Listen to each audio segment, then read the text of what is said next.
앞 시간에 윤회라는 주제를 가지고 말하자면 윤회는 불교의 모든 것이다. 윤회를 배제하고 불교를 말할 수 없다. 이제 이런 이야기를 좀 여유 있게 말씀 나눴는데요. 이번 시간에는 좀 재미있는 주제, 아마 여러분들 많이 흥미 있으실 그런 주제로 이 윤회와 관련한 또 배경적인 이야기 이렇게 좀 한번 해보려고 합니다. 불사 이래서 있는데 뭐니 해도 죽음이라는 것이 괴로움의 가장 바닥에 있는 거, 바탕이 되는 거 이렇게 돼 있죠. 그래서 죽음이라고 말하면 결국 우리 사는 이야기의 바닥에 있는, 또 누구도 거부할 수 없는 이제 이런 주제가 되는 거죠. 사실은 이제 종교라는 것이 있어요. 종교, 대략 말하자면 결국은 삶에 대해서 누군가가 나는 삶을 이렇게 해석했습니다. 이런 자기대로의 깨달음을 선언하는 거죠. 그러면 어떤 사람이 내가 이렇게 깨달았습니다. 산다는 것이 무엇인지 아십니까? 이런 게 사는 거고, 그 삶에서 주인공이 되는 나라는 존재는 이런 거고, 이 내가 만나면서 살아가는 세상은 이런 겁니다. 이렇게 삶에 대해서 선언하면 이제 그 사람의 선언을 여러 사람들이 듣겠죠. 그리고는 어떤 사람은 저 사람 얘기는 그냥 저 사람 얘기일 뿐이야 이러고 무시하는 사람도 있을 거고, 또 걔 중에는 저분의 말씀을 들어보니까 정말 그런 것 같네 라고 공감하고 동의하고 또 거기에 신뢰를 일으켜가지고 뒤따라가는 이런 사람들이 생겨날 수도 있죠. 그래서 예를 들자면 예수라고 하는 분이 2000년 전에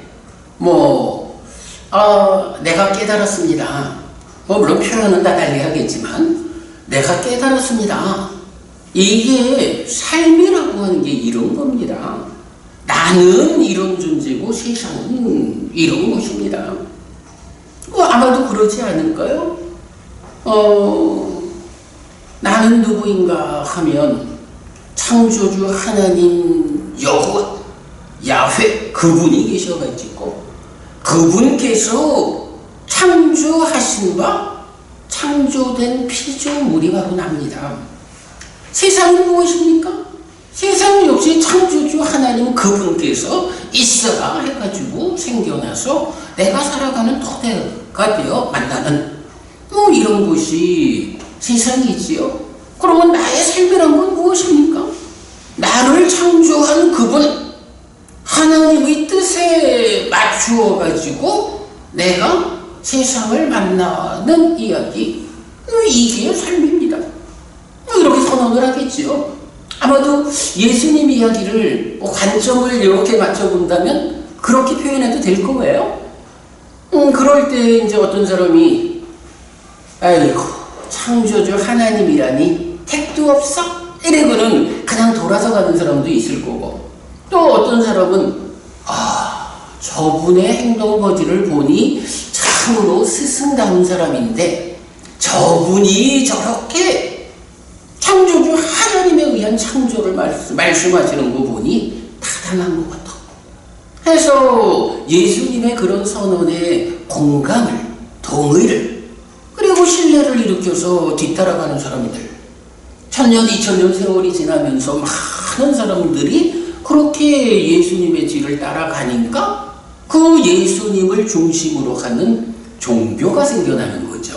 기독교라고도 하고 천주교라고도 하는 거죠. 무함마드라고 하는 또 한 분의 교주가 계시지요. 그래서 그분도 마찬가지 관점에서 창조주 하나님 알라라고 하는 신이 계셔서 그분에 의해서 이렇게 창조되고 그분의 뜻에 맞춰 살아가는 이렇게 깨달음을 선언한 거겠죠.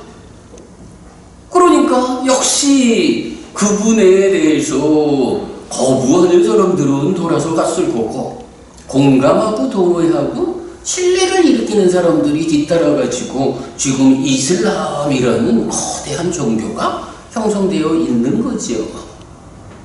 그런가 하면 2600년 전에 고타마 시타타라고 하는 또 어떤 이가 참으로 왜 우리는 죽어야 하는 것일까?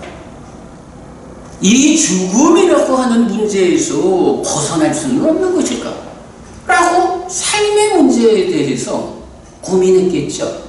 그리고는 어떤 과정에 의해 가지고 그 죽음의 문제를 해결을 했죠. 불사를 선언했죠. 그리고 나서는 사람들한테 내가 깨달았습니다. 내가 깨달아서 이렇게 죽음이라고 하는 근본 문제, 나는 이 죽음이라고 하는 괴로움의 문제에서 벗어났습니다. 내가 그 방법을 알려주겠습니다. 이렇게 선언을 하니까 또 어떤 사람은 아이고 저 젊은 사람이 무슨 하면서 돌아서 갔을 수도 있고, 또 어떤 사람은 저 사람이 말하는 이런 죽음의 문제, 죽음에서 벗어나는 문제, 이런 이야기를 들어보니까 좀 공감이 된다. 동의할 수 있다. 그러니 저분에 대한 신뢰를 가지고 뒤따라가도 좋겠다. 이렇게 하는 사람들이 생겨나면 이제 그 사람들이 부처님의 제자가 되는 거고, 그래서 벌써 2600년의 세월이 흐르다 보니까 또 수억의 사람들이 그분 부처님 이렇게 뒤따르니까 불교라는 종교가 된 거죠. 우리가 그 종교라고 말하면 우리가 고등학교 다닐 때부터 종교 이러면 릴리전 이렇게 이제 배운 거 아니에요? 그러면 릴리전 이러면은 신과의 연결성, 신에 대한 의존 관계, 그게 릴라이 플러스 가드 이런 의미라죠. 그러다 보니까 나는 진짜 중고등학교 다닐 때도 열심히 저는 이제 절에 다녔었어요. 불교 학생회 다니고 그랬었는데, 그때 보면 교회 다니는 친구들한테 야, 불교에는 신이 없다며? 신도 없는데 뭔 종교요? 그건 철학이요? 이런 얘기 많이 들었거든요. 그럴 때 보면 속상하지요. 내가 그래도 불교 신자고 맨날 부처님한테 가서 절하고 예배하고 부처님을 교주로 하는 불교 신자인데, 아니 신이 없다라고 하는 이유를 가지고 종교도 아니라고 해요. 종교성을 박탈당한 거예요. 그거 참 싫은 거였어요. 세월이 지나고 제가 출가를 하고 이제 부처님 가르침을 공부하는 일을 본업으로 삼아서 살다 보니까 이 부분에 대한 문제를 해결해야겠다라고 생각해서 아마 한 7, 8년쯤 전에 제가 그 부산 불교 방송의 주말 특집에서 그 1시간 방송을 10회차를 한 게 있어요. 그때 이제 해피 스님의 마음 이야기라는 제목으로 그 방송을 했는데, 그때 이제 그 한 주제로 종교는 무엇일까? 라고 해서 방금 말씀드린 이런 이야기를 이제 글로 적어가지고 종교를 이런 신과의 의존성으로 보는 시각에서 벗어나서 정말로 삶에 대한 해석에 의한 깨달음, 거기에 대한 공감과 동의와 신뢰로서 뒤따르는 사람들, 이렇게 종교를 정의하는 것이 옳겠다 라고 제가 이제 글로 쓴 것도 있고, 오늘 드린 교재에도 그 중에 일부 발췌된 내용도 들어있어요. 이렇게 이제 그 종교라는 이야기를 좀 시작해보려고 그래요. 왜 그러냐 하면, 아까도 이제 결국 화생하는 중생이 있느냐? 이런 부분에 대해서 우리가 모르잖아. 모르니까 어떻게 해야 돼요? 아는 사람한테 배워야 되잖아. 근데 아는 사람이 누구냐라고 내가 선택해야 하는데, 그렇게 배워야 하는 주제들에 대해서 예수님을 스승으로 선택하면 기독교 신자가 되는 거고, 부처님을 스승으로 선택하면 불교 신자가 되는 거고, 이런 거잖아요. 종교라는 게 그런 거지요. 이제 그렇게 그 종교라는 관점으로 좀 접근을 해보면 이제 이런 주제가 하나 발견이 돼요. 자, 예수라는 교주가 있어요. 그러면 이 예수님은 기독교에서는 예수라는 교주가 기독교의 총체적인 관점에서의 출발점인가요? 기독교에는 당연히 예수님이 교주지요. 우리가 말하는 세계 3대 종교, 4대 종교를 말해도 예수님이 교주라고 말을 하는 거죠.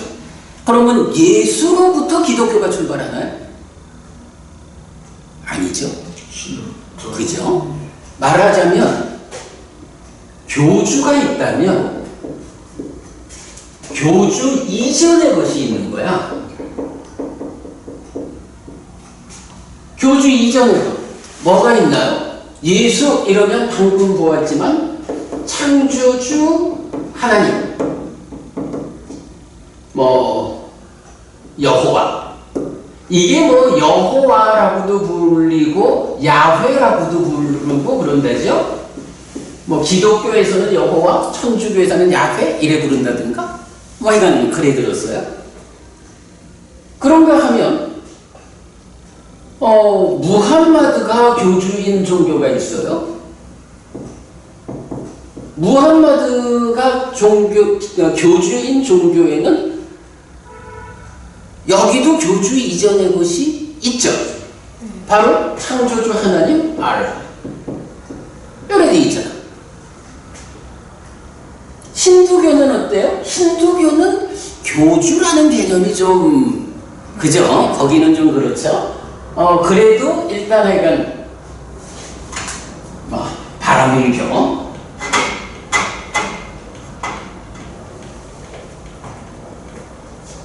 힌두교 그냥 지금으로 쓸까요? 힌두교는 교주라는 개념은 애매해도 교주 이전의 것의 자리를 차지하는 게 있죠. 뭐죠? 바로 창조주 하나님 브라흐마가 있죠. 창조주 하나님 브라흐마는 조금 인도적인 독창성이 있어요. 여기들은 다 창조주 하나님이 있어가지고 있어라 해가지고 창조를 하잖아. 그리고는 그 하나님 자체가 창조된 피조물에 대한 지배력을, 권능을 행사하잖아. 그런데 힌두교는 창조주 하나님 브라흐마가 있으면서 이 브라흐마에 분신이란 개념이 생겨나요. 분신. 손오공은 털을 뽑아서 후 불면 분신이 쫙 생기잖아. 홍길동도 분신이 생기죠. 근데 이제 그 경우에는 손오공 자체가 있으면서 털을 후 불어가지고 분신들을 만들어내잖아요. 힌두교의 창조주 하나님 브라흐마는 조금 다르더라고. 자기 몸을 피조물 숫자대로 쪼개는 거야. 아니 그게 가능할까? 가능할까? 아니 그게 창조도 하는데 뭐 그거 못할 게 뭐 있어? 그게 가능할까? 여부는 그럼 창조는 가능한 거요? 창조가 가능하다면 창조도 하는데 자기를 분신으로 하는 거예요. 못할 게 뭐 있어? 그래서 어쨌든 창조주 하나님 브라흐마가 자기를 분신으로 나누어 가지고 피조물 안으로 들어갔다. 그럴 때 그 분신을 뭐라고 부르게요? 이 분신을 부르는 말이 있어. 이게 아트만이야. 요 아트만 산스크리트 구역 아땅 파리어죠. 요거 한문으로는 아라고 번역을 하고 있죠. 이제 요렇게 힌두교는 교주를 말하기는 애매한 가운데 교주 이전의 것으로 창조주 하나님 브라흐마와 분신인 아트만 이렇게 있는 거예요. 자, 그러면 불교는 어떤가? 불교는 교주가 누구죠? 부처죠. 뭐 다 그 존칭 생략하고 쓰는 거예요. 지금 존칭 생략 부처. 그러면 부처가 교주라 할 때 부처는 창조주 하나님도 아니잖아. 그죠? 부처님이 창조했다 이런 걸 안 하잖아요. 그러면 불교에도 교주 이전의 것이 있을까? 있을까? 없을까? 어떻게 생각해요? 이 부분이 있을까 없을까? 먼저 깨달으시는 분이 그거 아니요. 그거 아니요. 그러니까 그러니까 7명의 그 부처님에서 과거의 6 부처님 말씀이잖아요. 그거 아니요. 그거 말고 현대에서는 그 소아모니 부처님이 교주십니다. 네. 그런데 그 교주 이전의 것을 말할 수 있느냐? 라는 건데요. 이거 아주 주목해야 하는데, 부처님이 깨달은 게 있어요. 부처님의 깨달음에 대해서는 여러 가지로 이제 사실 언급이 되는데, 그 중에 대표적인 게, 열애는 이것을 깨닫고 실현했다. 라고 부처님이 직접 선언하는 경들이 3개가 있거든요. 부처님이 열애는 이것을 깨닫고 실현했다 라고 말하니까 물론 뭐 여러 가지로 깨달음에 대한 이야기가 나오지만 사실은 부처님 깨달음을 정의하는 근본이 되는 거 나는 요 문장이라고 생각해요. 열애는 이것을 깨닫고 실현했다. 그런데 그 문장이 3개의 경에서 나타나. 한 가지 경은 삼법인에 대해서 말을 하고 재행무상, 재행계고, 재법무와 삼법인을 말하고 하나의 경은 연기, 12연기를 말해요. 그리고 또 하나는 오온에 대해서 말을 하거든요. 그런데 이 3개의 경 중에 2개의 경이 이런 표현을 해. 자, 제가 요 책에 다 적어놨지만 잠깐 읽어볼게요. 요게 이제 출현경이란 경인데요. 비구들이요, 유위에서 형성된 것들은 모두 무상하다라는 이 요소는 열애들의 출현이나 출현하지 않음을 원인으로 움직이지 않는 안정되고 확실한 원리, 사실이다. 열애는 이것을 깨닫고 실현하였다. 이런 표현을 써요. 어떨까? 그러니까 기독교에는 창조주 하나님의 이전이라는 개념이 있을까요? 없어요. 예를 들어서 교회 다니는 친구한테 야, 하나님이 모든 것을 창조했다면서 그러면 그 창조주 하나님 그분은 누가 낳았을까? 누구에 의해서 생겨났을까? 이렇게 질문하면 교회 다니는 친구한테는 실례예요. 기독교라는 종교는 창조주 하나님 이전이란 개념은 없잖아. 모든 것의 출발 자리에 창조주 하나님 그분으로부터 시작한다고. 그죠? 그래서 이 이전이라는 없는 거예요. 뭐 다 마찬가지죠. 그런데 불교는 부처라고 하는 존재를 말하면서 이런 표현인 거야. 열애들의 출현. 그럼 열애들이라고 하는 게 일곱 부처님, 그러니까 각각의 부처를 말하는 거죠. 열애들의 출현이나 출현하지 않음을 원인으로 움직이지 않는 안정되고 확실한 원리이다.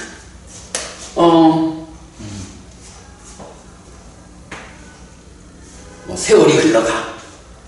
여기에 한 점에 열애가 출현한 거야. 그러면 이 열애가 출현했다라고 하면 일반적으로 열애가 깨달았잖아, 교주잖아, 이러면 열애의 출현 이전은 이랬는데 열애의 출현 이후는 이랬다고 달라지는 게 있을 거 아니야. 달라져야 되죠. 근데 저 경에서는 뭐라고 하냐면 이 열애의 출현이나 출현하지 않음을 원인으로 열애가 출현해도 그렇고 출현하지 않아도 그렇고 움직이지 않는 안정되고 확실한 원리가 있다. A와 B라고 상태를 말한다면 기본적으로 보면 열애가 출현했다라는 요 하나의 중대 사건, 사실은 불교가 성립하는 자리니까. 그러면 A와 B가 어떤 차이를 보이느냐 이렇게 봐야 할 것 같은데, 지금 경은 A와 B가 열애의 출현이라는 요소 사건에도 무관하게 변하지 않는다는 거예요. 이러면요, 이건 어떻게 봐야 돼? 열애가 출현한다라고 하는 게 바로 이런 기독교나 뭐 다른 유일신 사상처럼 그가 모든 것의 시작이요, 이렇게 말할 수 없는 것이 있다는 거잖아. 그러면 열애가 출현하지 않을 때도 요랬고 출현한 다음에도 요랬고, 요 이야기는 열애가 출현했다는 사건에 영향받지 않아. 열애의 출현이라는 이 사건에 영향받지 않는 어떤 것이 있다는 거잖아. 그죠? 요 개념을 우리가 봐야 되거든. 그럴 때에 이제 여기서 경은 이제 요 출현경하고 뒤에 나오는 조건경이라는 두 개 경에서 하나는 삼법인,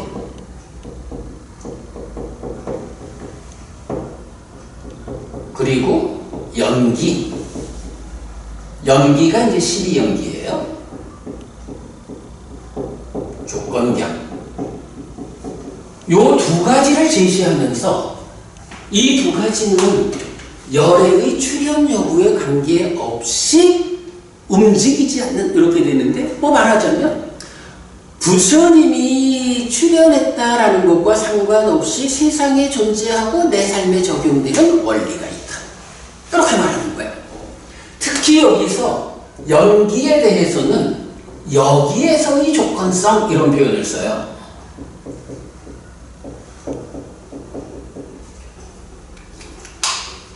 법원님, 여기에서의 조건성 이럴 때 요 여기라는 건 어딜까? 여기 중생세상이지 뭐. 12연기라는 거는, 12연기는 아라한들의 삶에 적용되는 게 아니에요. 왜냐하면 12연기 출발이 무명을 조건으로 행들이 일어나오잖아. 무명이라는 이 조건으로부터 출발하는 존재들이 뭐냐면 중생이거든. 중생들이 사는 세상에 적용되는 조건성이다. 이렇게 말하면서 요 삼법인과 연기라는 이 두 가지를 열애의 출현과 관계없이 열애가 출현하지 않아도 세상은 삼법인이라는 원리가 있고 내 삶에 적용되고, 열애가 출현하지 않아도 연기, 12연기라는 원리가 있고 내 삶에 적용되고, 이렇게 되는 거예요. 마찬가지 열애가 출현했다 해도 열애가 출현한 이후에도 삼법인이라는 원리가 있고 내 삶에 적용되고, 연기, 12연기라는 원리가 있고 내 삶에 적용되는 거예요. 똑같은 거예요. 열애의 출현에 의해서 바뀌질 않아. 열애 이전의 것이요. 그래서 요 자리, 교주 이전의 것, 요 자리에 불교는 부처 이전의 것을 설명할 수가 있다고. 그래서 여기에 삼법인과 연기라고 하는 이 두 가지를 적을 수가 있는 거예요. 요거 뭘까요? 어떤 차이지? 사실은 이거는 이런 개념이야. 삼법인 연기라고 하는 이런 원리가 있는데, 다른 종교에서는, 다른 종교는 이런 원리를 어떻게 해요? 인격화라는 표현을 쓰잖아. 이런 원리를 인격화해가지고 창조주 하나님이라고 인격화시킨 거예요. 의인화한 거예요. 그리고 불교는, 부처님은 그런 인격화 필요 없이 원리 자체로 접근을 한 거예요. 요렇게 보면 될 거예요. 자, 그러면 이렇게 열애의 출현과 관계없이 세상에 존재하는 원리, 부처 이전의 것으로 삼법인 연기가 있다면,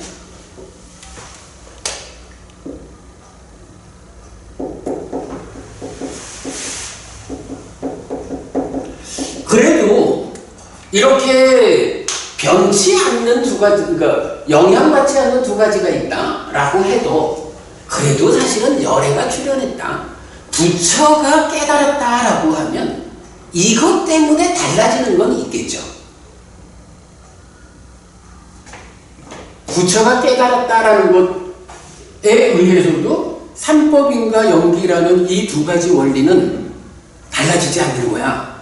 그냥 원래대로 세상에 있었고 내 삶에 적용되는 원리야. 이건 변치 않으니까 부처 이전의 것이거든. 그러면 그래도 열애의 출현, 부처가 깨달았다, 불교라는 종교가 생겨났다 라고 할 때는 그 부처의 깨달음에 의해서 달라지는 게 있지 않겠어?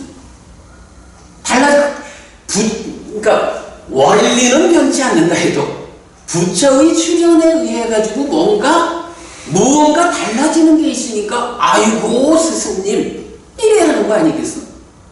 뭐가 달라질까?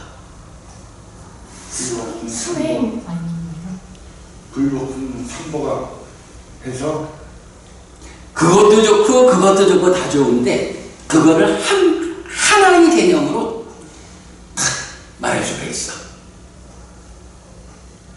뭐냐 하면요, 열애가 출현했다, 깨달았다. 보통 이제 부처님의 깨달음을 말할 때는 여실직연, 해탈직연 이런 표현을 보통 쓰죠. 또는 인간의 법을 넘어선 성자에게 어울리는 지화견, 이런 표현으로 부처님의 깨달음을 지견, 알고 봄이라는 개념으로 말을 하거든요. 우리가 수행으로 깨달아가는 과정도 이런 암과 봄을 성취해가는 과정이거든요. 열애의 출현이라는 게 이렇게 알고 보는 거야. 부모님, 무엇을 알고 본 걸까? 열애가 출현했다라는 거.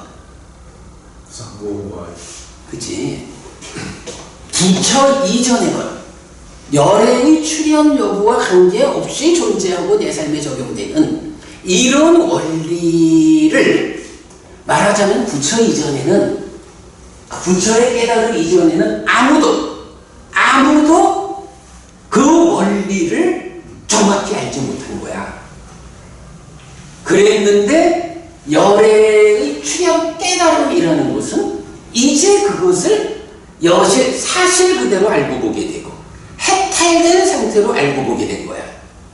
알았어. 삼법인 연기 이걸 알았어. 근데 여기서 이제 지견 이럴 때 단지 알았다라고 하면 지금 견이라는 것은 아는 그것을 내 삶을 통해서 실현해서 삶을 보는 시각을 갖춘 거라고. 아는 일이 수행을 통해 가지고 실현된 거.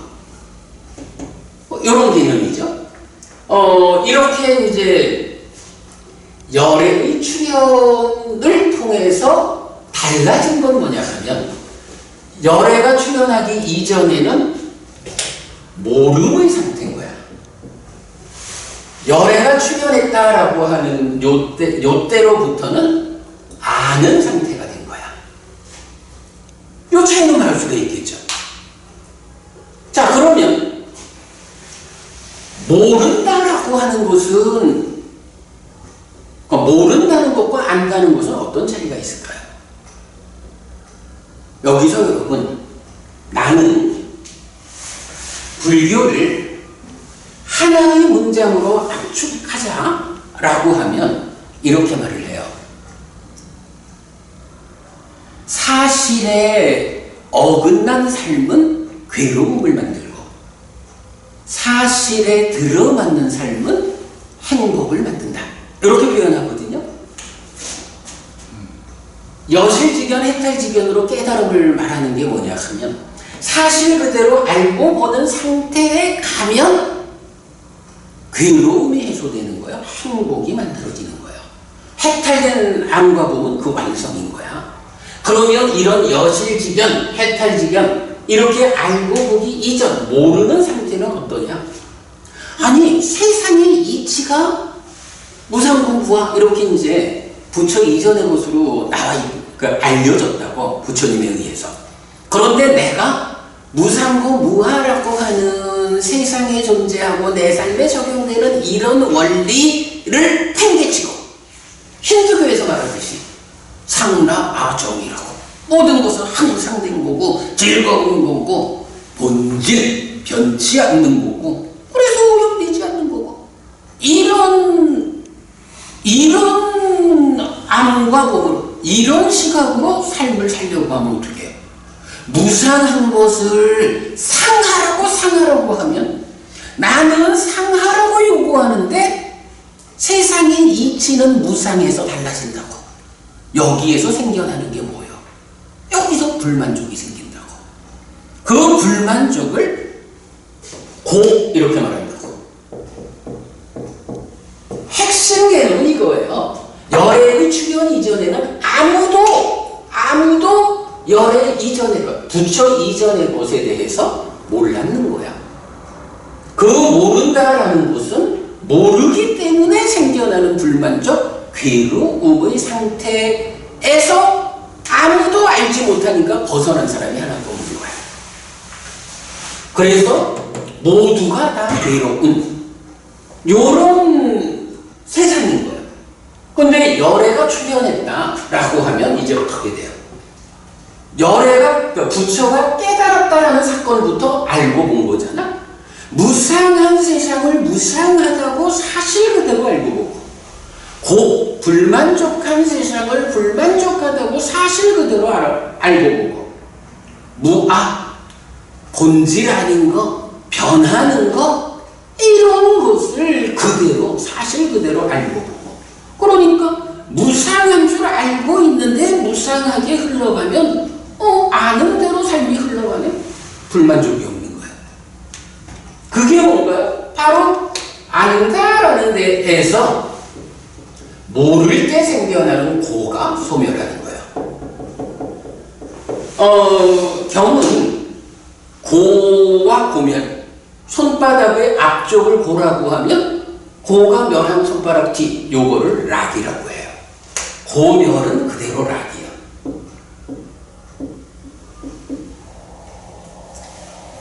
열애의 출현에 의해 가지고 달라지는 것 한 가지. 이것은 바로 고와 고멸. 괴로울 것인가 행복할 것인가. 요 차이가 생겨나는 거예요. 열애의 출현 이전에는 아무도 아는 사람이 없어서 모두가 괴로웠어. 열애의 출현 이후에는 모두가 다 행복한 게 아니야. 이제 알고 보게 되는 사람들, 이걸 위해서 공부를 하죠. 수행을 하죠. 그래서 알고 보는 경지에 들어간 사람. 첫 번째는 부처님이고, 부처님을 뒤따르는 제자분들이 아는 사람이 되어버렸죠.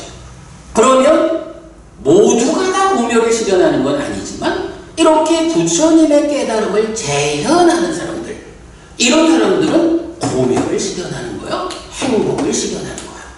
그래서 열애의 출현 전후는 이런 그 삼법인 연기 이런 세상의 이치 자체가 달라지는 건 아니고, 이거는 부처 이전의 것으로 존재할 뿐이고, 열애의 출현이라는 불교가 성립했다, 불교가 어떤 변화를 가져왔느냐 하는 요 자리에는 괴로울 것인가 행복할 것인가, 요 차이가 생겨나는 거예요. 이게 불교의 의미죠. 그래서 이제 몇 개경에서 부처님은 뭐라 하냐 하면, 이전에도 지금도 나는 오직 고와 고멸을 꿰뚫어 알게 한다. 나의 제자들에게 고와 고멸을 꿰뚫어 알게 한다. 모르는 자는 괴로울 것이고 아는 자는 괴롭지 않을 것이요 행복할 것이요. 이래가지고 저는 그런 표현을 써요. 불교 안에 최상위 개념이 있다. 무엇이 불교 안에 최상위 개념이냐라고 하면 바로 정보부님 불교 공부하면서 가장 높은 개념, 최상위 개념은 뭐라고 봐야 할 것 같아? 왜 보통 보면 나는 누구인가? 이거 불교하면 나는 누구인가? 이런 생각하죠. 그런데 그렇게 보지 않아야 하는 거야. 불교의 최상위 개념은 바로 이런 이유로 괴로울 것인가 행복할 것인가, 이게 최상위 개념이야.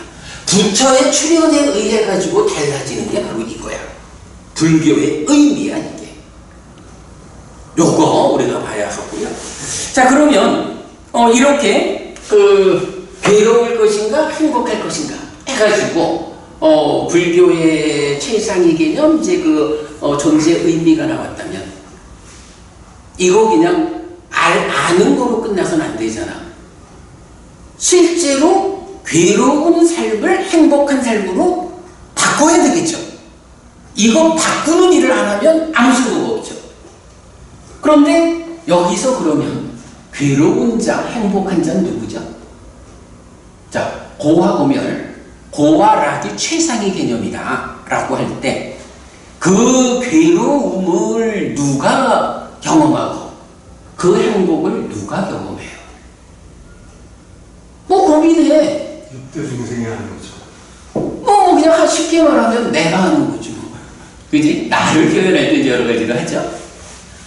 그러니까 부처님의 출현 전후로 달라지는 게 고와 고멸, 고와 락이야.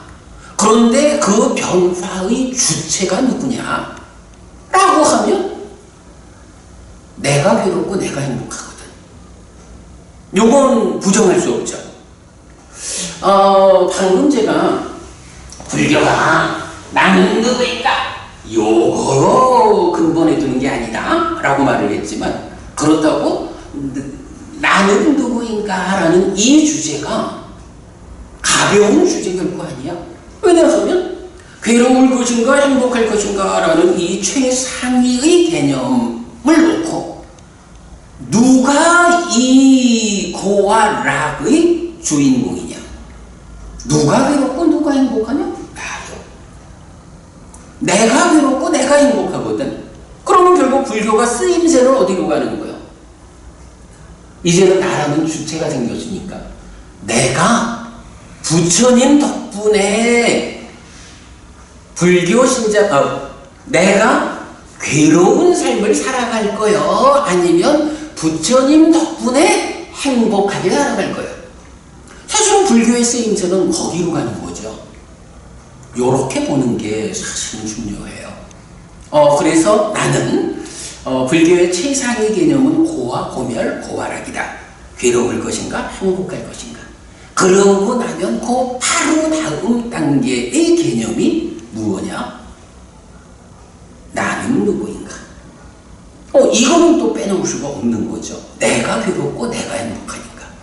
요렇게 고활락의 개념에서 이제 나는 누구인가? 라는 이제 요런 개념으로 넘어가게 되는 거죠. 자, 어쨌든 지금 여러분 우리 꼭 요 개념은 주목합시다. 사실은 요 개념이 제가 아까 새로 인쇄해드리겠다 말씀드렸던 이 책 열애는 이것을 깨닫고 실현했다. 여기에서 이제 잘 설명하고 있는데 제가 나중에 인쇄해드리도록 하겠고요. 약간 요런 이야기를 했어요. 자, 그러면 이제 우리가 알아야 되는 것이 괴로움과 행복의 당사자인 나는 누구인가? 이런 개념이 필요하죠. 자, 그렇게 이제 우리가 주제를 좀 넘어가 보기로 합시다.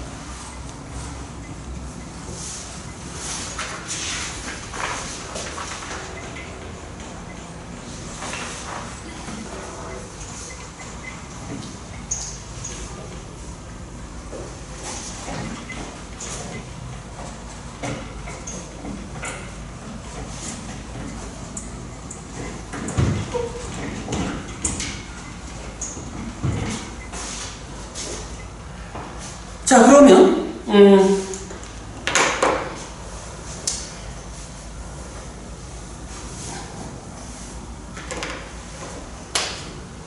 고를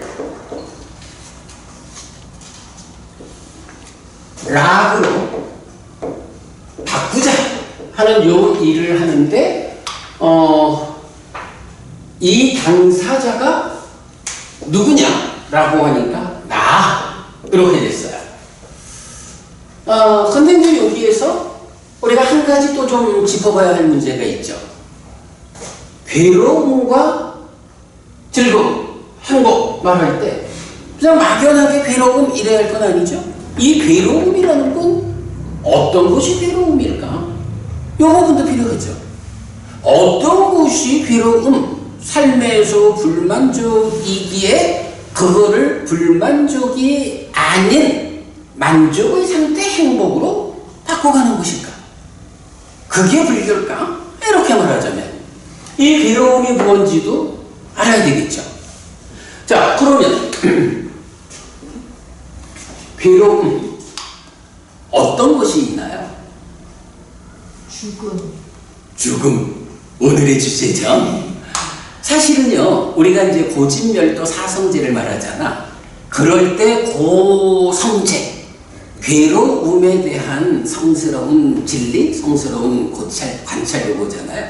그럴 때 괴로움이라고 말하면 기본적으로는 생로병사 사고가 있다. 거기에 원증이고 애별이고 구부듣고 오치용고, 그래서 사고 팔고 또는 거기에 슬픔, 비탄, 고통, 고뇌, 절망 이런 근데 이런 그 괴로움들을 보면 사실은 여기에 구분은 돼요.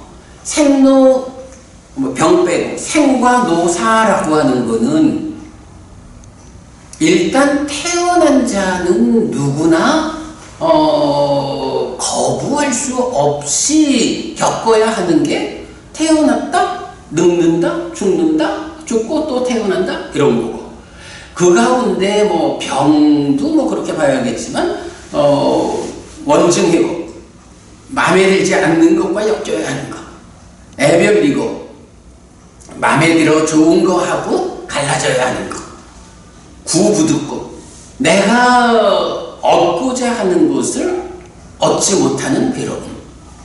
다 요약해서 한마디로 말하면 오치연고. 내가 오온에 집착되어서 오치온이라는 이름으로 중생이 되어 있는 그 중생으로의 삶이다, 괴로움이야. 한마디로 말하면 이렇게 말하는 게 이제 오치연고해서 사실은 근본적인 윤회하는 과정으로의 근본적인 괴로움이 있고 또 그 근본 괴로움 위에서 살아가면서 구체적으로 아파하는 괴로움도 있잖아요. 네, 이렇게 이제 괴로움에 대해서 살펴보다 보면 그 괴로움의 가장 근본에 있는 것, 요게 말씀하신 죽음이죠. 괴로움의 가장 근본에 있는 거, 요게 죽음이야. 그런데 권법부님, 죽는다는 게 뭐죠? 죽음.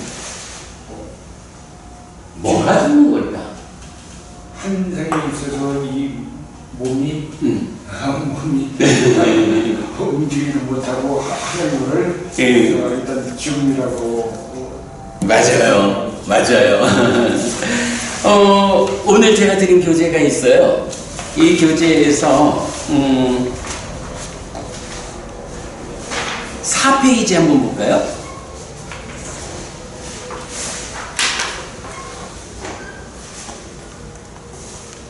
자, 4페이지 세 번째 단락 보면 하지만 그 이전에 죽음이 무엇인지부터 생각해 보아야 합니다.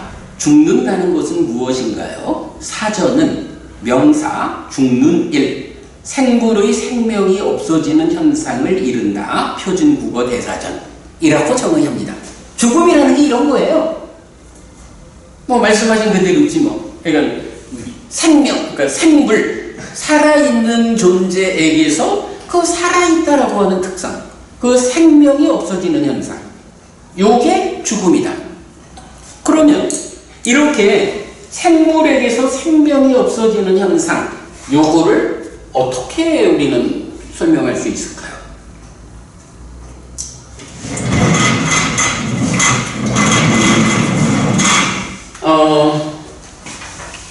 이제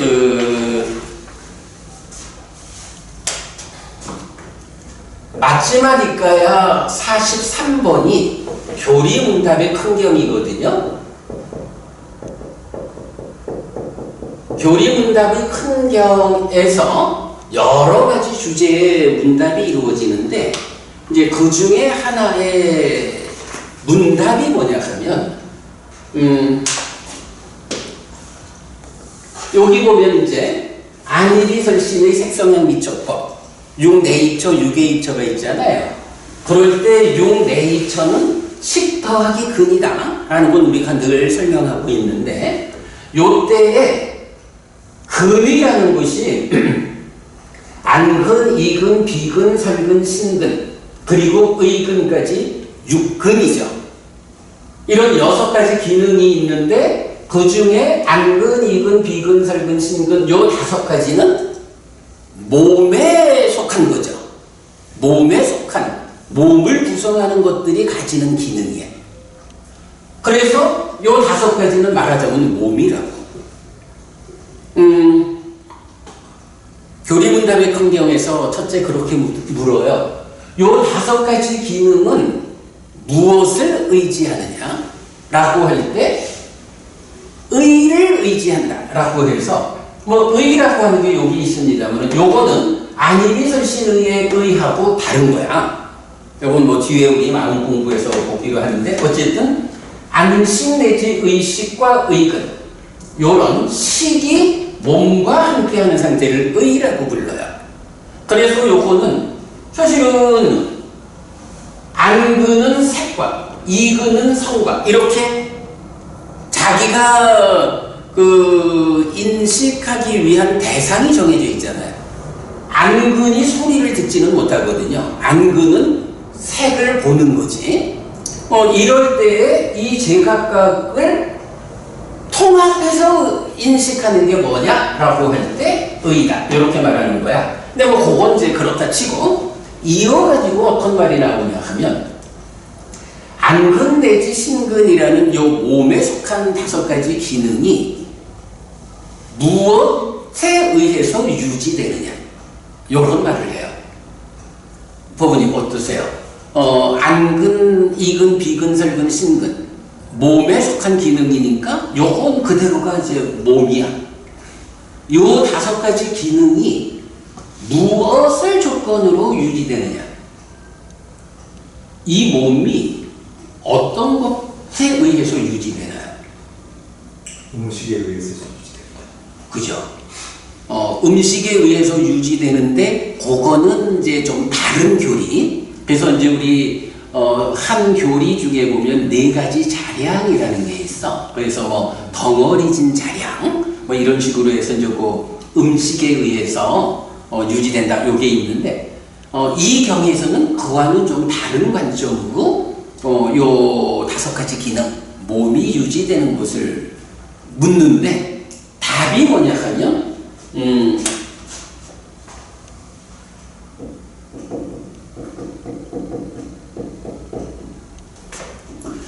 생명력을 조건으로 유지된다. 이런 표현을 해요. 생명력을 조건으로 유지된다. 그러면 생명력이라는 건 뭐예요? 말하자면 살아있음 뭐 이런 거겠지 뭐. 살아있게 하는 힘. 요런 걸 생명력 이렇게 말을 하겠죠. 여기에 이제 아유라고 이제 하는 원어가 있죠. 그런데 다시 물어. 그러면 이 생명력은 무엇을 조건으로 유지됩니까? 라고 하니까 생명력은 체온, 나는 아니면 체열이라고 번역을 했는데 체열을 조건으로 생명력이 유지됩니다. 요거 뭐죠? 저체온증 이런 표현하죠. 우리가 36.5도잖아. 그죠? 36.5도인데 이게 뭐 33도, 32도 이런 내려가면 저체온증을 해서 죽잖아. 죽는다는 거. 체열이 유지되지 못하면 이 몸이 생명력을 유지하지 못한다. 이렇게 되는 거야. 그러니까 체열이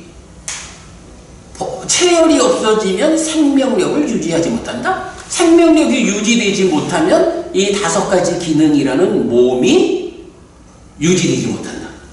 몸이 유지되지 못한다. 이런 이야기를 해요. 그러면 이제 다시 물어. 이 체열이라는 것은 무엇을 조건으로 유지됩니까?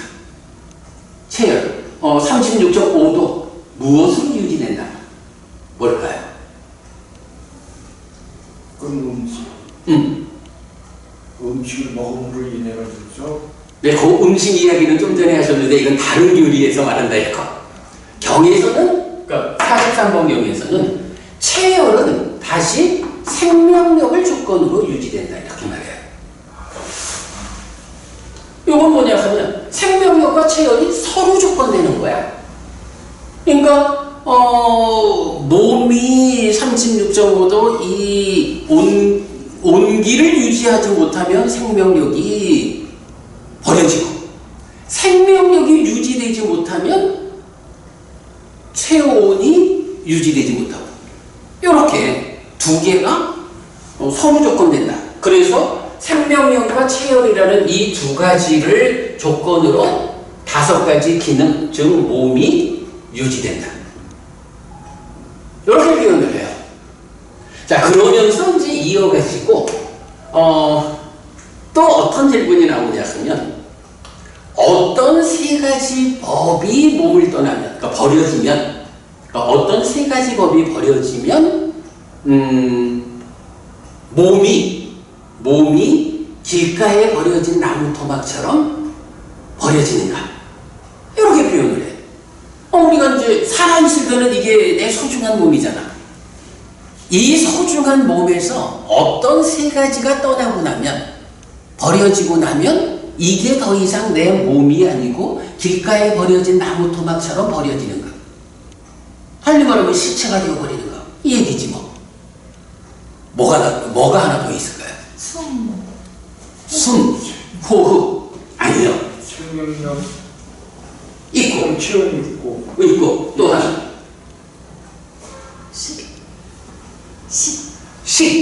마음. 정답입니다. 요 세 가지가 버려지면, 몸을 떠나면 이 몸은 길가에 버려진 나무 토막처럼 버려진다. 그렇게 말하거든요. 생명력과 체열이라는 요 두 개가 기본적으로 몸을 유지해 주는 거고, 그러면 몸이 유지되는 동안에는 식이라는 마음이 몸이 유지되니까 몸과 함께 하고 있다는 얘기겠죠. 그러니까 떠난다 할 때는 생명력과 체열만 떠나는 게 아니라 식도 떠나는 거야. 이렇게 이제 마지막이니까의 43번경에서 말을 하거든요. 자, 아무튼 요 관계입니다. 마음과 그러니까 몸과 마음이 함께해서 인식주간 처가 되는데, 그 중에 이 몸에 해당하는 5가지 기능은 생명력과 체열을 조건으로 유지된다. 그런데 그것을 잃고 말하자면 죽는다라고 할 때는 그렇게 생명력과 체열에 의해서 몸이 유지될 때 몸과 함께 하던 식, 그죠? 몸과 함께 하던 식, 요것도 몸을 떠난다. 이런 표현이 되죠. 여기서 아주 핵심적인 표현이야. 식이 몸을 떠나는 거. 식이 몸을 떠나는 거. 자, 이런 상태에서, 자, 우리가 지금 죽음에 대한 이야기를 하고 있잖아요. 이제 경에서 보면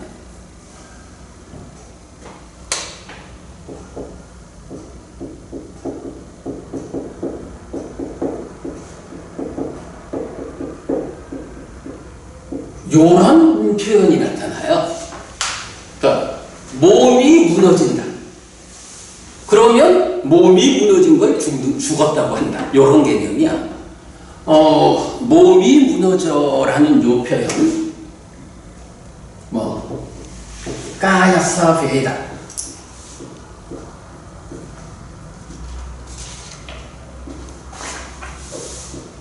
요렇게 이제 나오는데, 몸이 무너졌다라는 표현이 나와요. 몸이 무너진다라는 게 무슨 말일까요? 부모님, 몸이 무너진다는 게 무슨 말일까? 내 생각에는 몸을 유지해주는 생명력과 체열이라는 이 두 가지가 체열이 떨어지면서 생명력이 유지되지 않는 요거, 생명력과 체열이라는 이 두 가지가 몸에서 제공되지 않는 상태, 요게 몸이 무너졌다라고 말하는 거겠죠. 어때요? 타당하겠죠? 사실 보면 몸이 무너져 죽은 뒤 하는 요 표현이 니까야 안에 500몇십 번이 나타나. 이건 놀랄 일이에요. 몸이 무너진다라고 하는 요런 표현으로 죽음을 말하는, 이게 500몇십 번이나 나타난다라는 거 굉장히 많이 나오는 거거든. 그러니까 부처님도 이 몸으로 우리가 살아가다가 이 몸이 기능이 다 해가지고 이제 더 이상 몸으로서의 역할을 할 수 없는, 그게 몸으로서의 역할이 자꾸 약해지는 걸 늙는다 하는 거잖아요.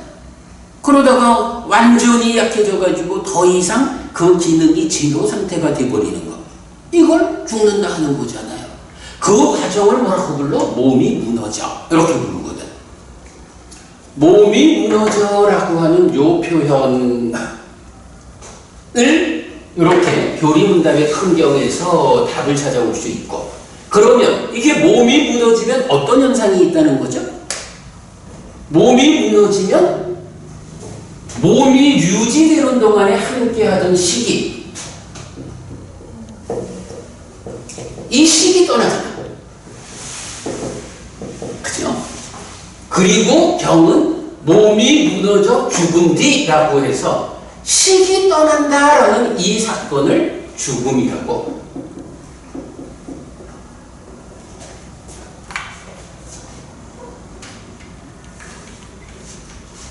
시기 떠나는 것을 죽음 이렇게 표현하고 이어서 몸이 무너져 죽은 뒤 이런 표현을 쓴다. 몸이 무너져 죽은 뒤에는 어떤 일이 따라올까요? 경은 몸이 무너져 죽은 뒤 좋은 것 하늘 세상에 태어난다 라고 하는 게 한 300번 나와요. 아니면 몸이 무너져 죽은 뒤 나쁜 것 지옥에 태어난다 하는 게 270번 정도, 무지하게 많이 나와. 절반 정도 나와. 그러니까 몸이 무너져 죽은 뒤에는 하늘에 가든 지옥에 가든 요거는 물론 요 중간 과정을 포함하고 있는 거죠. 하늘이든 지옥이든, 그러니까 아까 봤지만 지옥, 축생, 아비, 인간, 천상이라고 하는 이 5갈래의 태어남의 길, 여기에 몸이 무너져 죽은 뒤 좋은 곳 하늘 세상에 태어난다. 요런 표현을 하고 있다고.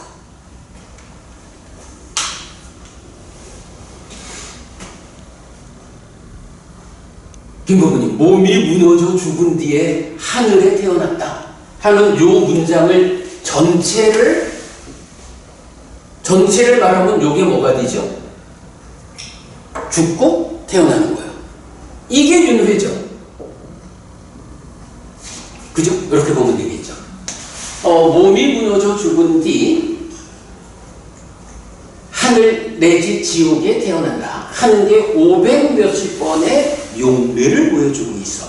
그러니까 부처님은 제자들에게 법을 설하는 가운데 아주 커다란 비중을 가지고, 자, 이 몸을 가지고 살아있는 동안에는 생명력과 체온이라고 하는 이 두 가지가 받쳐져 가지고 유지되고, 몸이 유지될 때 식이 함께 해가지고 나라고 하는 존재가 구성되어서 살아가는데, 늙어가면서 이런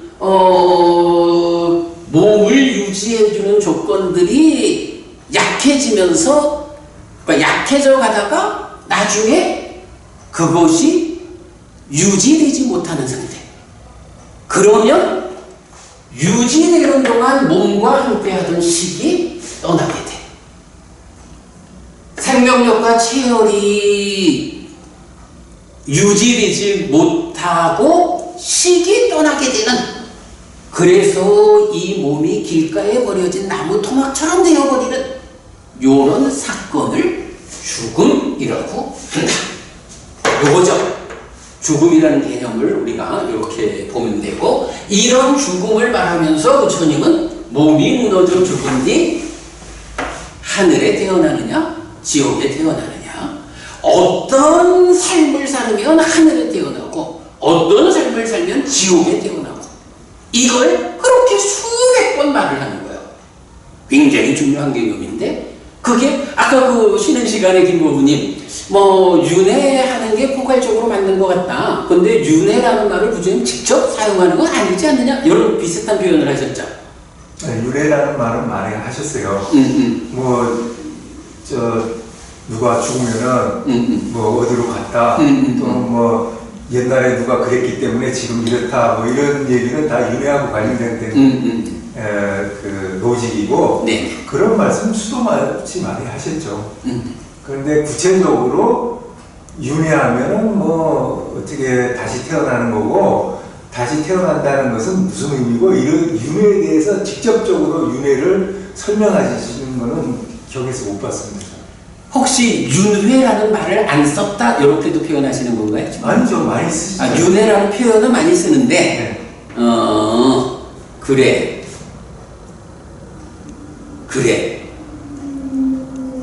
아마 이런 말씀 같아. 이제 경에서 보면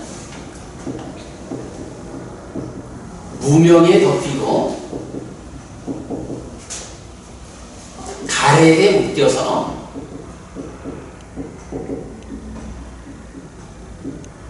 옮겨가고 윤회하는 중생.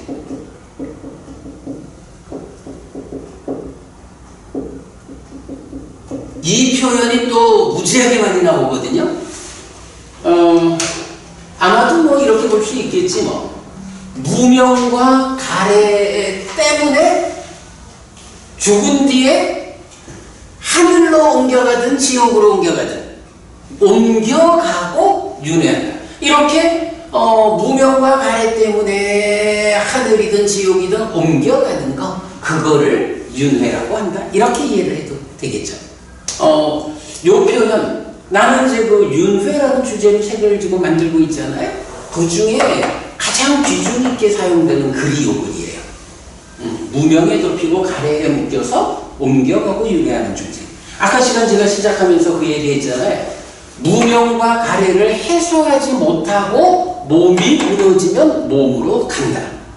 무명과 가래를 해소하고 몸이 무너지면 몸으로 가지 않는다. 시작하면서 그 얘기했잖아요. 요런 이야기거든. 아유, 뭐, 그래요. 뭐, 그렇고.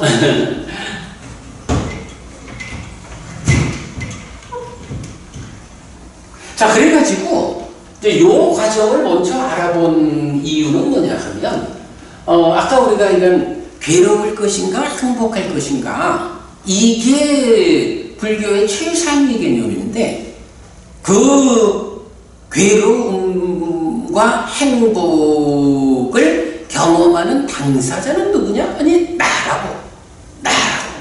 근데 그 나는 누구냐? 이 주제가 말하자면 두 번째로 알아야 되는 개념이잖아. 그 나는 누구야? 라고 할 때, 공부보니 그 나는 누구야? 누가 나예요? 이제 대답하기 어려운, 어떻게 생각하면 아주 단순한데, 사실은 고민할수록 어려워지는 게 이런 숙제잖아. 사실은 지금 제가 무슨 얘기를 한 거냐 하면, 그 나는 누구냐라고 할 때, 바로 5가지 기능이라는 이 몸에 속한 것들, 몸이 생명력과 체열에 의해서 유지되는 동안에는 마음이 함께하고 있다고. 그러다가 생명력과 체열이 고장나서 몸이 유지되지 못하면 식이 떠난다고. 요거 뭐예요? 몸하고 마음하고가 함께한 요게 나라는 얘기예요. 나는 누구냐? 몸과 마음이 이렇게 함께한 거예요. 그런데 살아가는 동안에 몸이 체열과 생명력에 의해서 유지되는 동안에는 마음이 몸과 함께 살아가다가 어떤 형편에서 생명력과 체열이 다해가지고 몸이 유지되지 못하면 마음은 떠나는 거야. 그러면 몸은 어떻게 된다고? 길가에 버려진 나무 토막처럼 버려지는 거야. 시체라고 불리면서 다른 생명의 먹이가 되는 거야. 그러면 마음은 어떻게 되느냐? 이 몸을 떠난 마음은 어떻게 되지? 몸이 무너져 죽은 뒤에 몸이 무너져서 그렇게 마음이 떠나서 몸이 무너진 그거를 죽었다라고 하는 거고, 그렇게 죽으면 몸을 떠난 그 마음은 어디로 가? 하늘로 가든 지옥으로 가든 새로운 몸과 만나가지고 태어나잖아. 몸은 버려지고 마음은 새로운 몸을 만나서 태어나는 거야. 이게 뭐예요? 그게 윤회죠. 그죠? 요런 개념 우리가 보는 게 중요하죠. 자, 그런가 하면 이제 그러면 여기서 이제 고로부터 죽음으로부터 해서 나라는 개념이 이제 나온 거야. 그런데 이 나가 지금 보면 1번 식이 몸과 함께한 상태, 이렇게 된 거죠. 식이 몸과 함께한 상태라는 것을 의미하는 빨리 단어가 있어. 뭘까요? 몸이라는 게 이제 까야거든. 이게 화면에 나오나 확인하느라고. 까야인데 몸이 식이 몸과 함께하는 요 이야기니까 이제 식과 몸이 함께했다라는 요 상태를 표현하는 방법은 어쨌든 몸은 버려지지만 식은 새로운 몸을 만들어서 또 삶을 이어가잖아. 그러니까 몸보다는 식이 조금 더 내 삶에 더 주인공적인 역할? 식을 기준으로 보면 식이 몸과 함께한 식한테 몸이 있는 이런 상태를 말할 수가 있어. 그럴 때 사뜨라고 하는 단어가 있는데 요 사뜨라는 게 있다라는 말이야. 요걸 뭐 힌두교에서는 그 왜 아크만과 같은 의미로 이제 사뜨를 쓰는데 어쨌든 사뜨는 있다라는 말이야. 그러면 사뜨까야라고 하면 몸이 있는 상태. 이렇게 볼 수가 있는 거야. 근데 이제 요게 빨리어는 이제 그 글씨로 전승되지 않고 소리로 전승되잖아요. 그러니까 소리라는 거는 연음이 된다고. 우리가 빨리 공부를 할 때는 하여간 이 연음되는 거를 잘 알아야 되거든. 그래서 사뜨까야라는 게 연음되어 가지고 T가 K로, 요 뒤에 K가 있어서 K로 바뀌어. 그래서 사까야 요런 단어가 생겨나요. 그리고 요 단어를 중국에서는 어떻게 번역하냐 하면 신이, 몸이 있다. 유신이라는 말은 여러분 많이 듣는 말이죠. 네. 뭐 유신견 이런 말도 있고 유신이라는 개념이 이렇게 생겨나. 식이 몸과 함께한. 그래서 나는 누구인가라는 이 질문에 대한 첫 번째 답은 마음이 몸과 함께한 거. 여기 따지고 보면 그렇잖아. 오늘 단번 말씀드리지만 식이, 마음이 몸으로 가지 않을 수도 있나? 몸으로 가지 않으니까 몸 없이 몸 없는 상태의 마음? 있나? 있지. 몸으로 안 가면 되니까. 무명과 가래를 해소하고 주고 몸이 무너지면 몸으로 안 가잖아. 근데 이제 그거는 하여간 아라한의 깨달음이 성취된 상태의 이야기고, 일반적인 중생들의 이야기를 하자라고 하면, 중생이라는 개념에서의 나는 누구냐라고 하면, 첫 번째 개념이 바로 마음이 몸과 함께한. 몸이 무너져 죽은 뒤에 무명과 가래를 해소하지 못했기 때문에 몸으로 가서 새로운 몸을 만난 존재 상태. 마음이 몸과 함께한. 마음이 몸이 있는 상태. 사까야, 유신. 이런 이야기예요. 그런데 이렇게 이제 몸이 있다라고 하는 게요. 사실은 우리가 삶이라고 하는 게 그냥 멈추어진 상태로 있지는 않죠. 마음이 그러니까 마음이 몸과 함께 있다. 마음한테 몸이 있다라고 하면 몸과 마음이 함께한 요 상태가 그냥 고정되어 있는 게 아니고 지금을 산다고. 그죠? 마음이 몸과 함께 지금을 살아가. 활성 상태로 삶은 설명이 된다고요. 그러면 자, 신은 뭐 당연히 색이겠죠. 식은 마음은 식이라고 해서 유신이라고 하면 기본적으로 색과 식이라고 하는 두 가지 요소를 일단 말하는 거예요. 그런데 이 식과 색이 함께 해서 내가 되면 지금을 삽니다.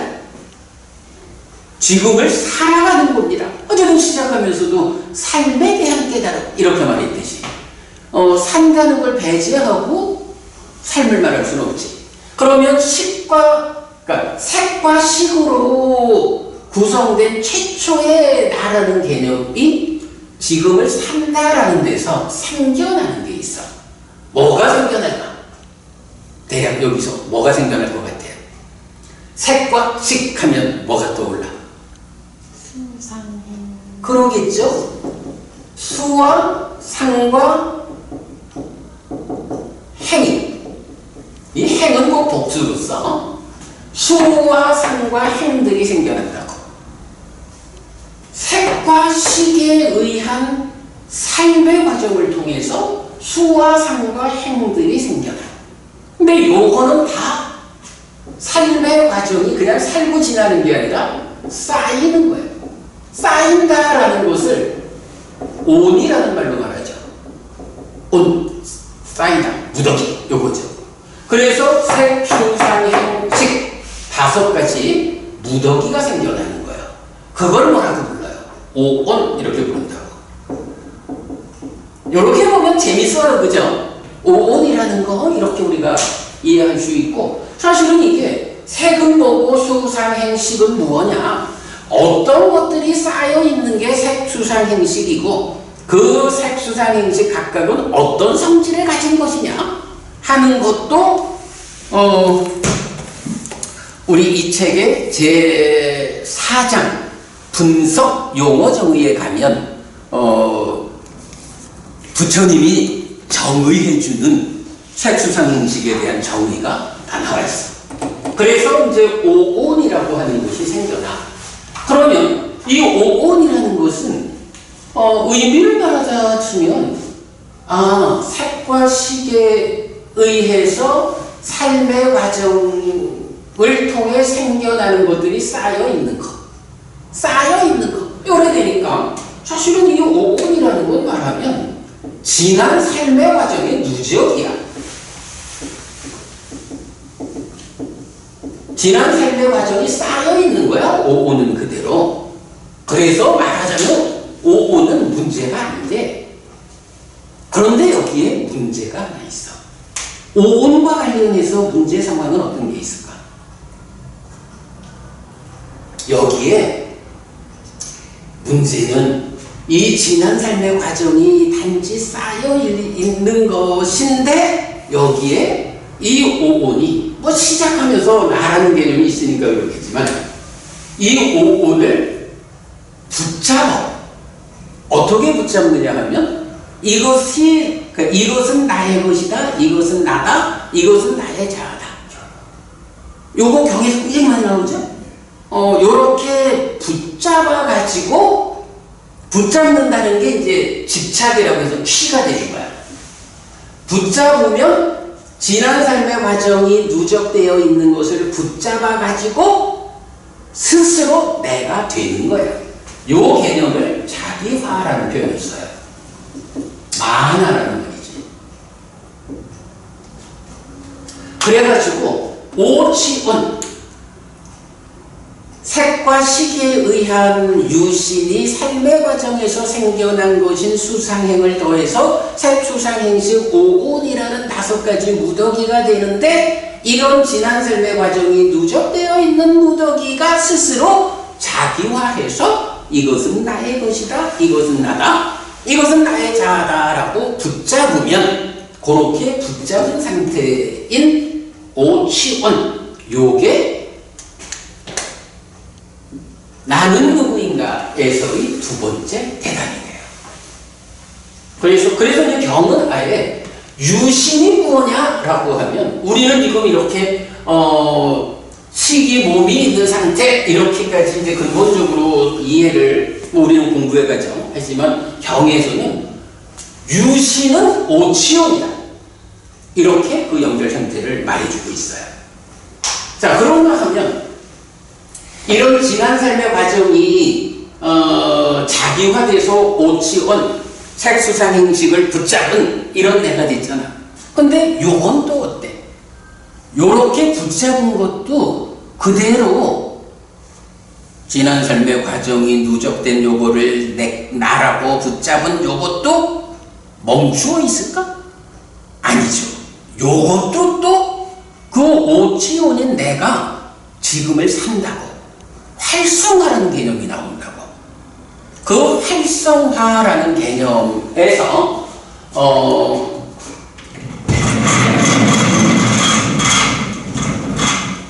이런 개념이 나와요. 식과 명색인데 식하고 명하고 색이죠. 식하고 명하고 색인데 또 보면 색과 식은 유신이잖아. 그리고 색과 식이 활성화되어서 생겨난 수상행이 더해지면 오치온이야. 그런데 거기에 또 다른 어떤 것이 작용을 해서 오치온의 활성 상태, 요거를 보여주면 오치온인 나의 지금상, 이렇게 표현이 되겠죠. 요때에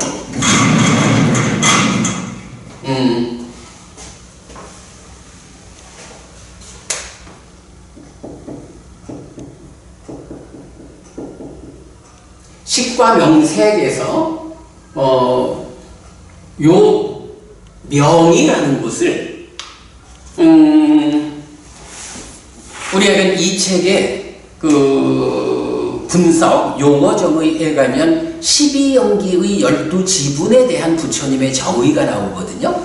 그러면 12지분 가운데 보면 3번이 식이고 4번이 명색이잖아. 4번 명색에 대해서도 정의가 나와요. 그럴 때 식은 식이고 색은 색인데 명이 수, 상,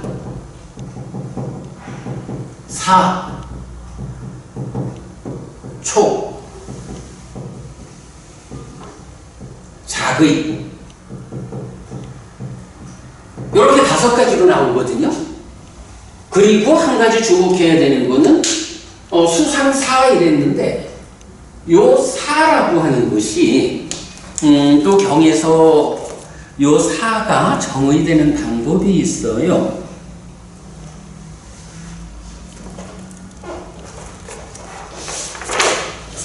작의 앞에 뭐예요? 촉. 촉이요.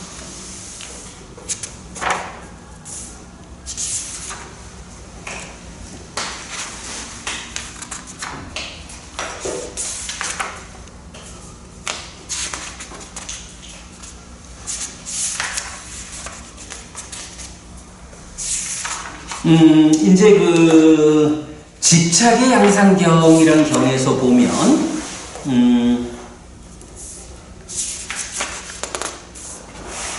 집착의 양상경에서 색수상행식 5온을 정의하는데 그 중에 행에 대해서 이렇게 정의를 해요. 그러면 비구들이여 무엇이 행, 형성작용들인가? 비구들이여 색사, 성사, 향사, 미사, 촉사, 법사의 6가지 사, 의도의 무리 요래 가지고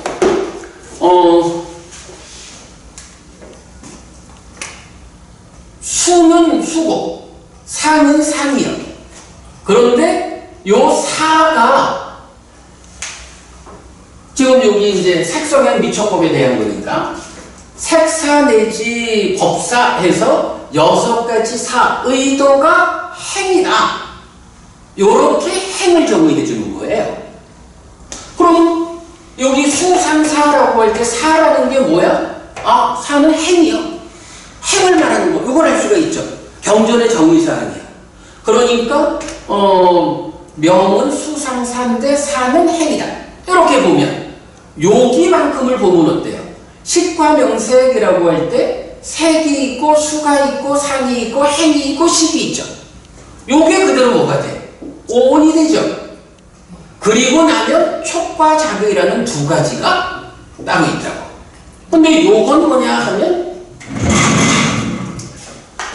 네이처가 안일이설신의 네이처가 색상형 미처고 외이처를 인식하는 작용을 뭐라고 하냐면 작의, 만하실까 알아의 작용 이렇게 말하거든.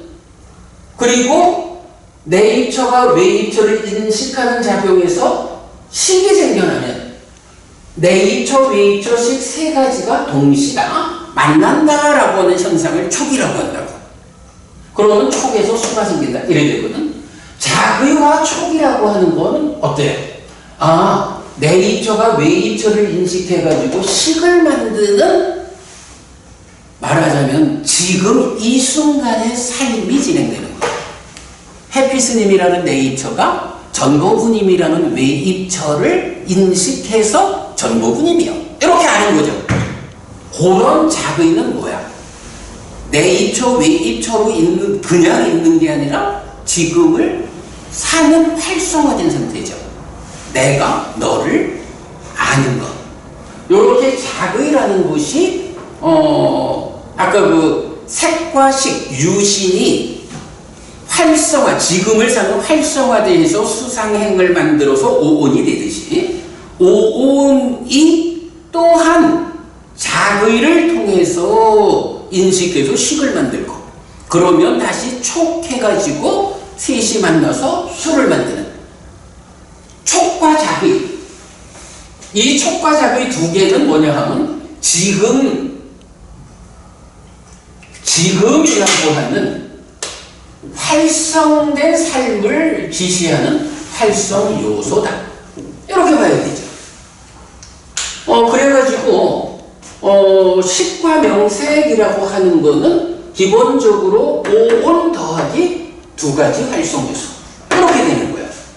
나는 누구냐를 말할 때 첫째로는 식한데 몸이 있는 상태 유신이야. 두 번째는 그게 활성화되어 가지고 오치온이 돼. 그리고 나면 세 번째로 이게 다시 활성화돼서 지금 오치온인 내가 지금을 사는 거. 이래가지고 오온 더하기 촉과 자의. 이것이 식과 명색. 요렇게 경은 말하고 있는 거야. 자, 그래서 오늘 결론. 부처님은 괴로울 것이냐 행복할 것이냐라는 이 최상위 개념에서 누가 괴롭고 누가 행복하냐라는 이 문제에 대한 답을 내가 괴롭고 내가 행복해. 그러면 그 내가 누군지 알아야 되잖아. 나는 누구인가? 라는 이 주제에 대해서 부처님은 세 단계로 설명을 한다고. 첫 번째가 사가야 유신, 두 번째가 오치연, 그리고 세 번째가 식과 명색. 그런데 요 식과 명색이 함께한 상태를 부르는 말이 있어. 요게 부다라고 하는 단어가 나오는데 요거를 나는 활성 존재 이렇게 번역을 해요. 그래서 나는 누구냐에 대한 답이 이렇게 세 가지가 나와. 여기서 보면 식과 명색을 활성 존재 부다라고 표시한 게 그거죠. 요게 재밌어요. 삶이 진행되면 존재가 형성되는데 그 존재가 몸이 유지되는 동안에는 식과 명색이라는 활성 존재가 되어서 내 입처와 외 입처로 펼쳐지면서 지금을 인식을 통해서 지금을 살아. 몸이 무너지면 이 몸은 버려지고 새로운 몸으로 가가지고 태어나고, 그렇게 태어나면 바로 이런 식과 명색이라는 활성 존재에게 노사, 늙고 죽음이 있다. 이렇게 경험 말해주거든. 존재가 몸이 유지되는 동안에는 3번, 4번 식과 명색의 활성 존재여서 지금 삶의 인식의 출발 자리를 차지하고, 몸이 무너지면 새로운 몸을 만나서 태어나가지고 그러한 식과 명색이라는 활성 존재가 삶의 과정에서 늙어가고 또 죽는다. 이렇게 표현을 해주고 있다고. 12영이라고 이게 12영이라고. 이렇게 해가지고 이제 나는 누구인가 라는 주제까지를 오늘 살펴봤어요. 윤회라고 하는 이 큰 주제를 우리가 이제 오늘부터 해서 11월, 12월, 1월 3개월에 걸쳐 가지고 윤회에 대한 포괄적 공부를 이제 할 거고, 그리고 나면 이제 윤회 토론회가 진행이 될 건데, 오늘 이렇게 재미있으셨나요? 나는 굉장히 재미있게 설명하느라고 했는데 이렇게 우리가 윤회를 좀 포괄적, 그러니까 중요한 게 그거지 뭐. 윤회가 누구 얘기냐 하면, 누가 죽고 태어나냐 하면 내가 죽고 또 내가 태어나잖아.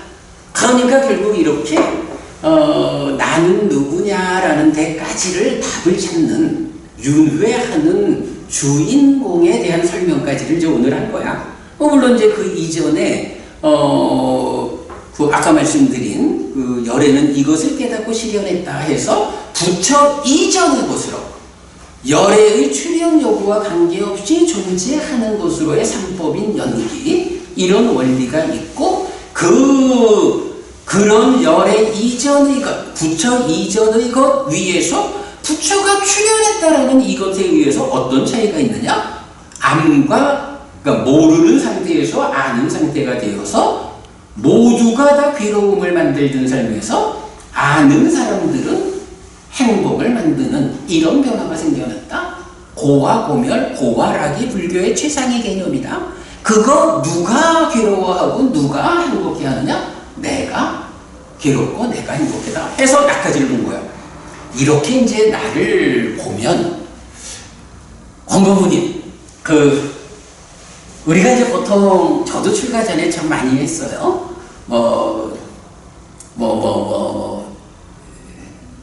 수련회를 가든, 철야정진을 가든, 저도 이제 많이 했죠.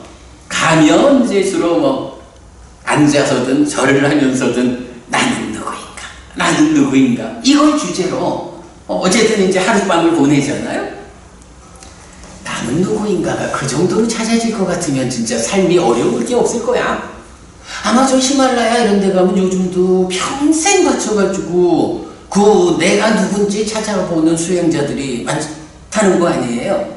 아마 골백 번을 고쳐주고도 내가 누군지 못 찾을 거예요. 그게 그 정도에서 찾아질 것 같으면 그런 부분의 문제, 그런 부분을 해결하고 부처되었다 해서 부처님을 특별히 훌륭하다 할 것도 아닐 거예요. 그게 골백 번 고쳐주고도 찾아낼 수 없는 큰 문제니까 그 문제의 답을 찾았고, 그 문제를 찾아냈기 때문에 그 문제를 해소하고 고멸을 실현했다 해서 부처님이라고 우리가 교주로 이렇게 그 위대함을 칭송하는 거잖아요. 그래서 우리가 오늘 나는 누구인가 까지를 공부한 목적은, 어쨌든 그렇게 내가 윤회한다고. 그런데 내가 이 윤회하는 삶의 과정에서 찾기 어려운 나는 누구인가 이거 찾으려고 나서지 말자 이 얘기를 하고 싶은 거예요. 그럼 부부님, 나는 누구인지 찾아 나서지 말자, 히말라야 가서 앉아있지 말자 이렇게 얘기를 하면 나는 누군지 몰라도 된다 이 얘기를 하는 걸까? 그건 아니야. 나는 누군지 알아야 이런 어쨌든 괴로움의 문제를 해소하고 행복을 실현하자. 내가 누군지 모르고 그거 할 수 없잖아요. 내가 누군지 아는 일을 포기하자는 건 아니야. 다만 그 내가 누군지를 내가 직접 찾아내려고 그런 방향을 설정하면 골백 번 고쳐주고도 답을 찾지 못한다. 오랜 세월을 그 일만 하고 있을 수 있다. 현명한 사람이라면. 그래서 제가 이제 즐겨 쓰는 말이, 스승 잘 둔 제자들이 가지는 특권이 있다. 어떤 스승이길래 잘 둔 스승일까? 정등각이죠. 정등각이 설한법과 정등각 아닌 자가 설한법의 차이를 아까 말했잖아요. 정등각인 스승, 부처님이라고 하는 정등각인 스승을 우리가 선택했다고. 아까 종교 얘기하면서 어떤 스승이 선언하는 삶의 그 깨달음에 대해서 공감하고 동의하고 신뢰를 일으켜 뒤따르느냐 이럴 때 많은 사람들이 당장 눈에 좋아가지고 창조주 하나님을 말하는 쪽으로 달려가지만 현명한 사람이라면 정등각을 스승으로 찾아가야 된다고. 그런데 참 다행스럽게 우리가 어떻게 그 선택을 했는지는 모르겠지만 현재 눈을 뜨고 보니까 우리가 바로 정등각인 스승을 따라가고 있는 사람인 거예요. 그죠? 그것도 그 중에서도 그야말로 부처님 살아서 직접 살아 가르침이라고 하는 이 핵심의 자리에서 정등각인 그분을 따라가고 있다고. 그러면 이제 답이 생기는 거야. 사실은 나는 누구냐라는 이 문제에 대한 답이 알려져 있잖아. 누구에 의해서? 스승에 의해서. 그러면요, 이제 우리가 가진 특별한 권리라는 건 뭐냐? 내가 누구냐 하는 거는 스승이 먼저 알아내서 가르쳐 주시는 대로 나는 유신이고요, 오치온이고요, 식과 명색이 서로 조건된 부엇달 활성 존재입니다. 이렇게. 근데 사실 이것도 쉽지 않잖아. 12용기가 이해되어야 그냥 단어로 유신, 오치온 하는 거야 쉽지. 유신이 뭐고 오치온이 뭐고 활성 존재가 뭔지 이건 그래도 12용기를 우리가 제대로 접근해서 알아야 의미가 알려지잖아요. 그러나 그거는 직접 아는 것보다는 말할 수 없이 쉬운 방법이죠. 부처님이 알려주는 대로 우리는 배우면 된다고. 그러면 이제 정작 불교 신자가 할 일은 무엇냐? 나는 누구인지를 알아야 되는 이유가 뭐예요? 그보다 더 상위의 개념, 괴로울 것인가 행복할 것인가 이게 있잖아. 내가 누구인지는 부처님한테 배워서 알고 그런 내가 지금 괴로운가 행복한가, 어떻게 내가 이 괴로움을 갈수록 괴로움은 줄어들고 행복은 늘어나게 하는 이런 삶을 살아가지고 끝내 말씀하신 대로 벗어나는, 이 벗어남이라는 게 완전한 행복으로의 열반의 실현이잖아. 그죠? 이런 괴로움은 줄어들게 하고 행복은 늘어나게 하는 이 과정에서 괴로움 제로, 행복 100의 상태에 도달하면 열반을 실현하는, 거기까지를 우리가 작정하고 출발하는 거. 나는 누구인가 확인하는 데에 시간을 낭비하면 안 된다는 거야. 배워 알는데 왜? 우리 스승인데, 우리 스승인 부처님인데 배워 알고 정작 내가 할 일은 그러한 내가 어떻게 괴로움은 줄어들고 행복은 늘어나는 삶을 살아낼 것인가. 그 방법을 또 경에서 배워야죠. 그래가지고 내 자신이 나의 삶을 좀 더 행복하게 바꿔나가는, 이게 불교 신자의 삶이다. 이렇게 보면 되겠죠. 그 끝에 결국은 우리도 벗어나자고요.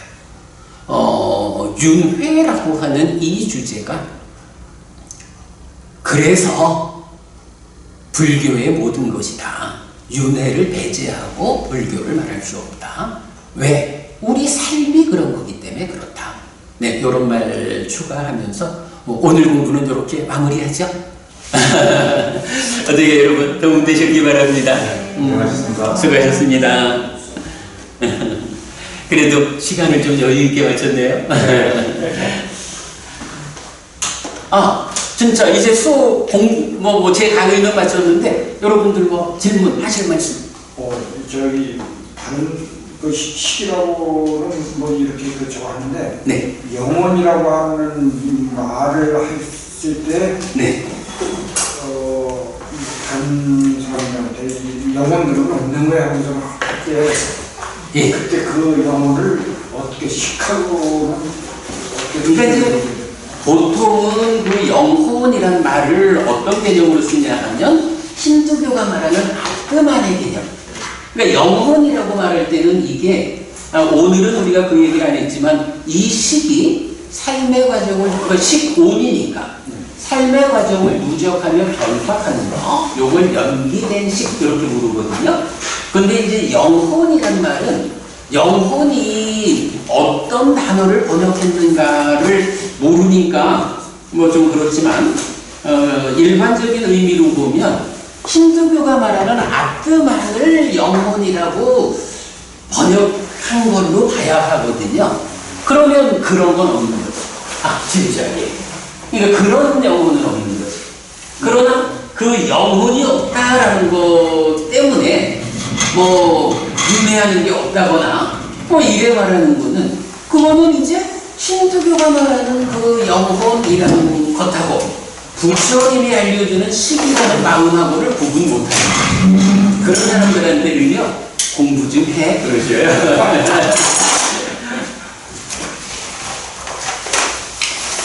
그게 있어요. 저는 이 오치원까지는 잘 이렇게 들어왔는데요. 네. 활성산이 그래 오늘 시간이 많지 않아서 이 부분을 작게 말을 했는데 굉장히 어려운 주제고 요 명세의 명에 대해서 후대로 가면서 오해를 해요. 그래서 뭐 후타카니까야 뭐 아함, 아비담마 총정도론 이래 넘어가면서 명에 대한 정의가 달라지면서 불교가 달라져. 그래서 왜 저기 재생연결식 이런 말 하잖아요. 그 재생연결식이라는 게 병에 없는 거예요. 병에 없는데 이 명에 대한 정의가 달라지면서 그렇게 이제 교리가 변질되는 거예요. 연기에 대해서는 이건 우리가 이 그림, 삶의 메커니즘에서 그려내는 게 가장 정확한 연기입니다. 이 큰 그림 여유 있는데 하나 가져가실래요?